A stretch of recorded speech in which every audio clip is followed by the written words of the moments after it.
Okay, so right now I'm making jam, but I had some extra berries left, so I was going to make a cobbler. It's one stick of butter, and I'll just pop this in the oven and let it melt in the pan. And then we got 1 cup flour, 1 cup sugar, 1 cup milk, and then it's usually 1 cup berries, but it's just the rest of the berries that I had left. So I'm going to go ahead and get all this in here and get it mixed and pop it in the oven for a 1 cup cobbler that is really yummy. And it, you know, you can do it with any fruit that you have extra of. So we got 1 cup sugar, 1 cup milk, or 1 cup of flour. I always mix this up a little bit.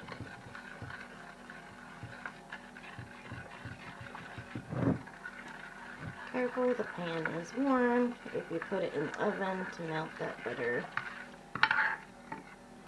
But it just helps coat the pan.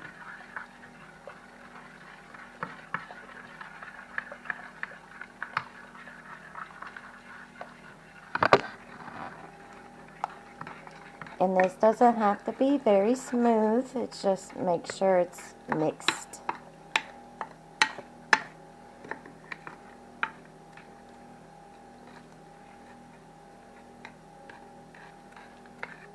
Really good.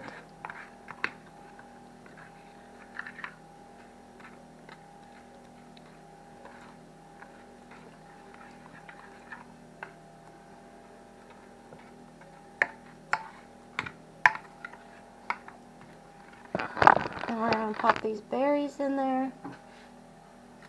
And I just help spread them out.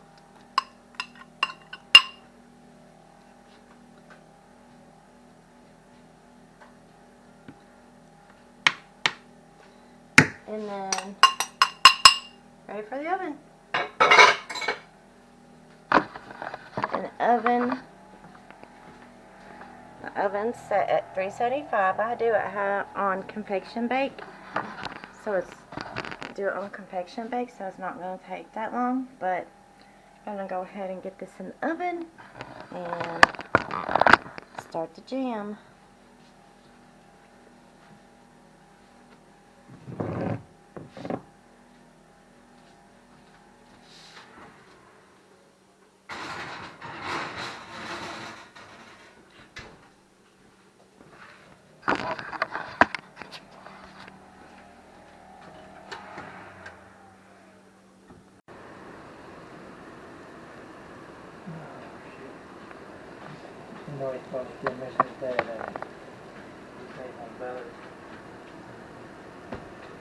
Cobbler doesn't last long around here.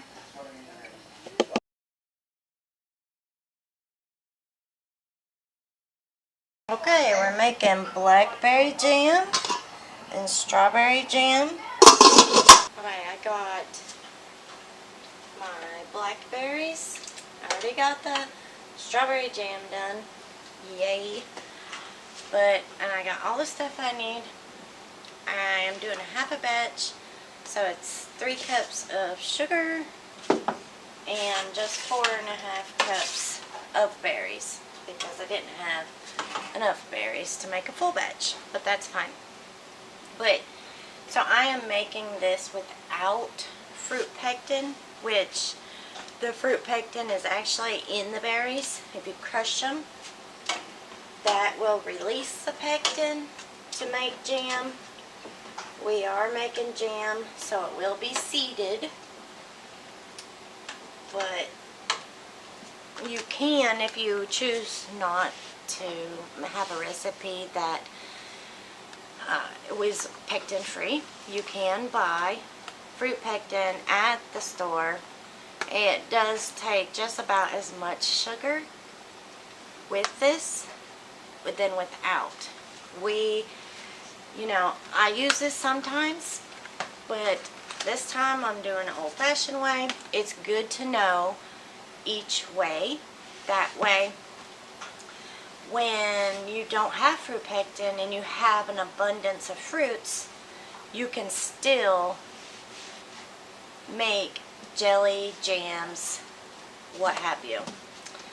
But so first off is you want to get your berries, and we are doing blackberries like I said. And the blackberries need crushed. You can get the seeds out through a food mill or a sieve or anything like that, but I'm choosing to keep the seeds in there, in the berries whole, just like I did with the strawberry jam. I just pulled these out of the canner. They're still a little warm, but that, look at that, it's already setting up so good. This is strawberry jam. You can see the fruit inside of there. It's going to be yummy, especially this winter. We go through about 2 jars of jam a month, depending, give and take. So I'm wanting at least, 24 jars for the winter to put up for the whole year. But if you do not have a means of growing your own fruit, by all means, if you find a sale at the grocery store, buy the sale items, make your jams, make your jellies, freeze them until you have time. That is what I do. I freeze all my fruits, and when I have time, like right now, that hurricane, that tropical depression's coming through, and it is just raining like crazy outside, so I'm inside a lot. Might as well make the best of it and grab all those freezer items and can them up. So now, just going to add my sugar. I'm going to add it all at the same time, and then stir it in there really good.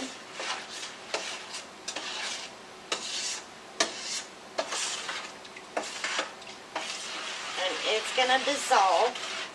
I'm going to turn it on my stove and turn it on about 3 just to get it dissolved. Gotta dissolve that sugar before you start it to boil. Now, one thing for sure, where I make hardtack candy, I have a candy thermometer. It's 220 degrees. This jelly is just 8 degrees above boiling point. I almost said freezing point. 8 degrees above the boiling point. Now there is a method without the candy thermometer. It's called the sheet method. It's where you'll take your spoon, and instead of it dripping off of there like that, it will actually stand on there like that. Right now it's just standing on there because it's full of fruit. Or when your jam jelly gets to boiling and you're stirring it, and you want to keep stirring it because you don't want it to stick. When you're stirring it, and if you can't get the boil to go down, then it's probably done. But in another method is it'll get really glossy. Like it will get, like right now it's pretty glossy. Let me show you. Like right now it's pretty glossy, but it's gonna boil and get a foam on it, and then it's gonna get really glossy. You're gonna see the difference, and the glossy is almost gonna look like glass, and then believe me, you will know the difference. And then you will be able to tell that that is at that stage of the jelly stage. But another thing is, this is going to foam up. To reduce the foaming, you can put a teaspoon of butter in there while it's bubbling, and the foam will cease so you don't have to ladle that foam off. That's a good tip not to forget. So this sugar is dissolving.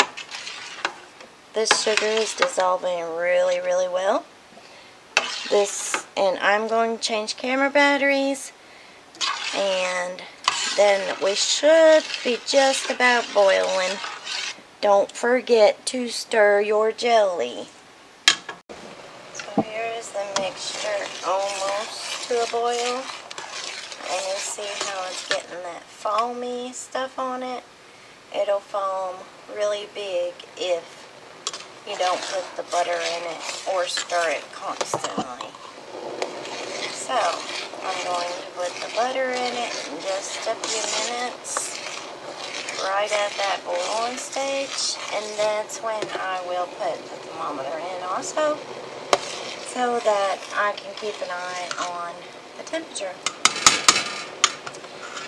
Making jams and jelly is one of the easiest things if you're a beginner canner, that you might find it really easy to can this. And I would suggest, okay, it's getting ready to be a boil, I would suggest this be one of the first items you can, and you'll love it.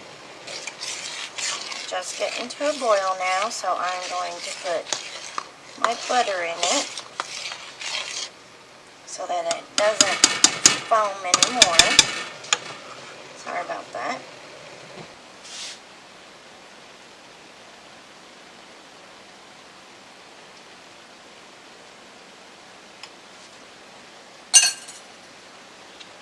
And stir that in.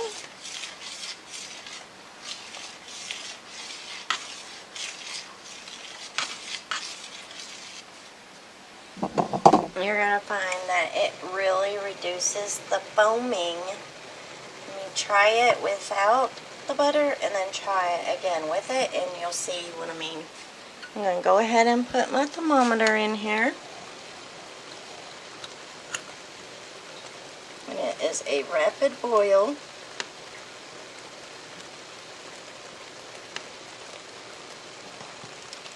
And I'm just going to stir it every once in a while, probably a little bit more than the strawberry because it stuck super quick. Okay, this is almost ready. Sorry, I had to switch cameras. But while you're getting your jam going, go ahead and get your jars hot. Your jars need to be hot. And all we are doing is water bathing these for 15 minutes.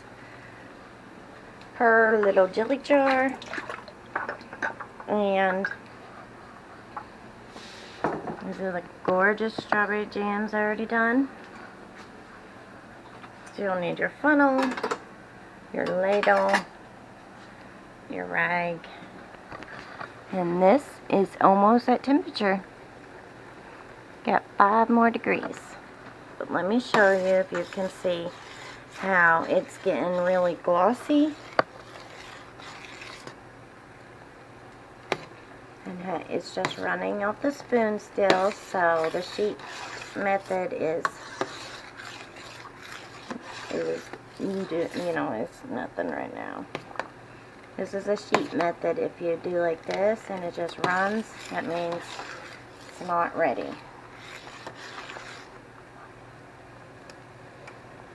But it's a rolling boil, and when I stir it, it goes down. It doesn't keep the constant boil, so it's not ready on that one either. Sorry if y'all getting fogged up. If you take your finger and it just, you'll feel it being like jelly. Not yet. Almost. Here's the sheet method I was telling you about. You take your finger, and this is cooled, and go like this. See how it's not going back to where I put my finger in it? That's almost jelly. This is 5 more degrees. It takes the longest. 5 degrees takes the longest to get to up 5 measly degrees. But it's worth the wait.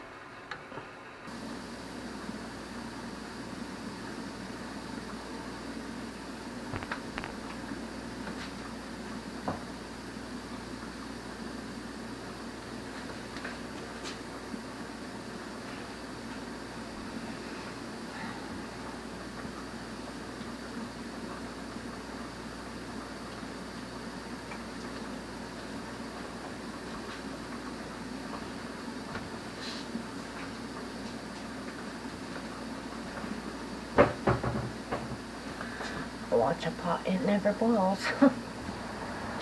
4 more degrees. 4 more degrees. This is in a collaboration with Britton Farms Homestead. April over there, she had put together this collaboration on how we preserve our food recipes, and we're going to put it all in one area. Hashtag, just a minute. That's not the hashtag.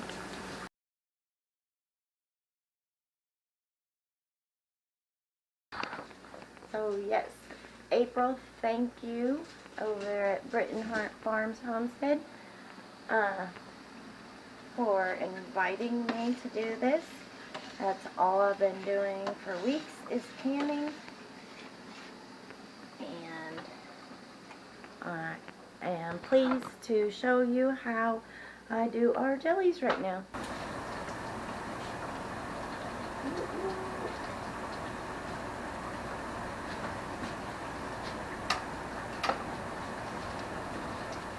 Okay. See how glossy that is? I don't know if you can see that or not, but it's very glossy. So it is ready to be canned up. It is very thick. It's holding onto my spoon like jelly should. And so we're going to get this jarred up. Turn the canner on.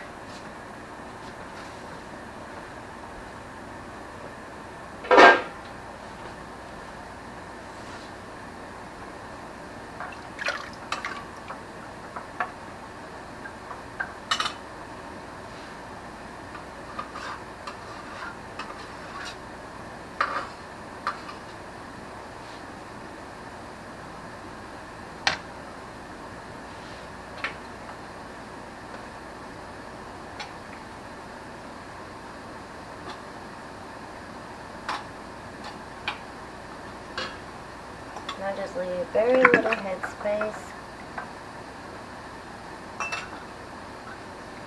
and then I will take my clean wet rag, and go around my tops.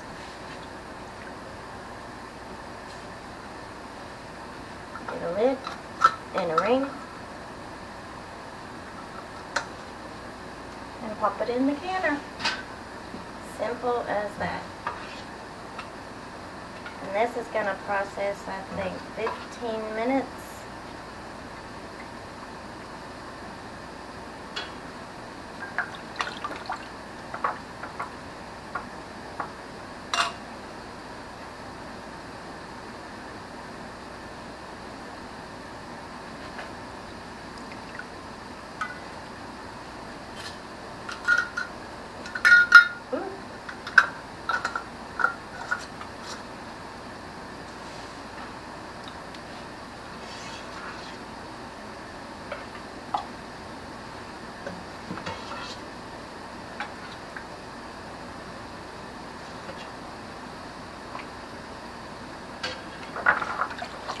This is just a half a batch because that's all the berries I had.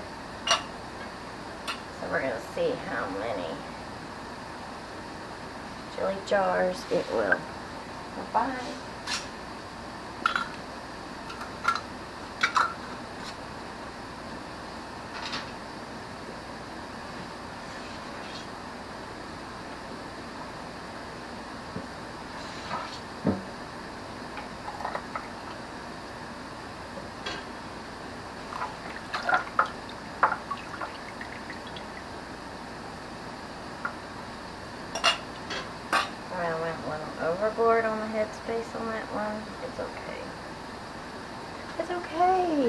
be okay. No stress. If they don't seal, put them in the refrigerator and you'll have them for first.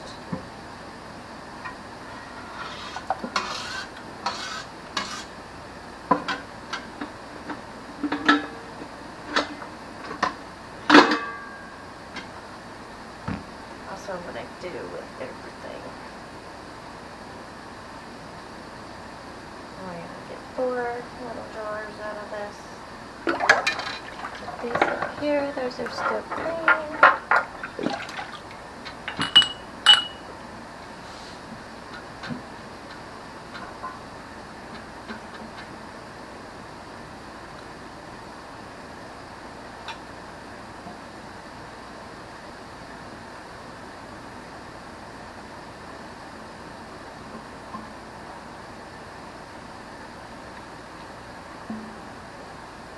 Get every last bit of berry out of the pan.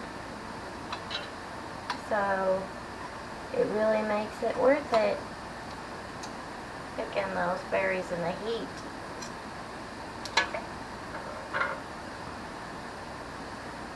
Because I only have a little, it's not full.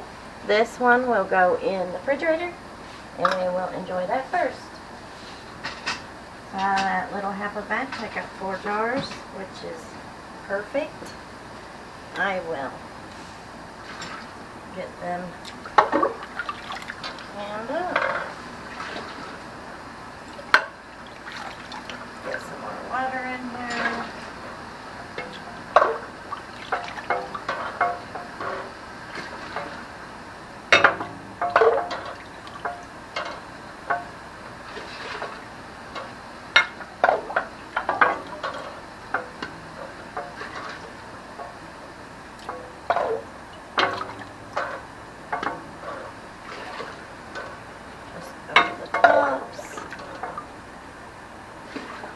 Perfect.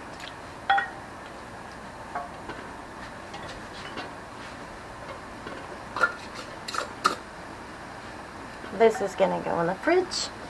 I'm going to enjoy this probably tomorrow morning.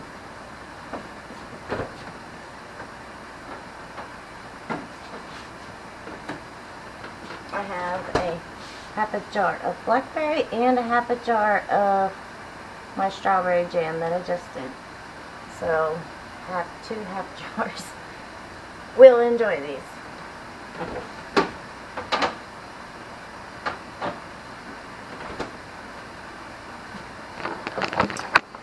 With my water that I keep my jars hot in is now my dishwater. So, recycle, reuse, reuse again. Alright, y'all. Thank you for joining me. This is going to process for 15 minutes. I'm going to set my timer. Process these for 15 minutes. And then get them out and put them here with the other lovelies that we've already canned tonight. But don't forget to check out all the other recipes in the collaboration that April's putting on through Britton Farms. I feel like I have jelly all over me. It does splatter. Splatter screen probably would have been great. But check out Britton Farms Homestead and the rest of the channels that are doing recipes. I thank y'all for watching. Y'all have a great night and y'all come back.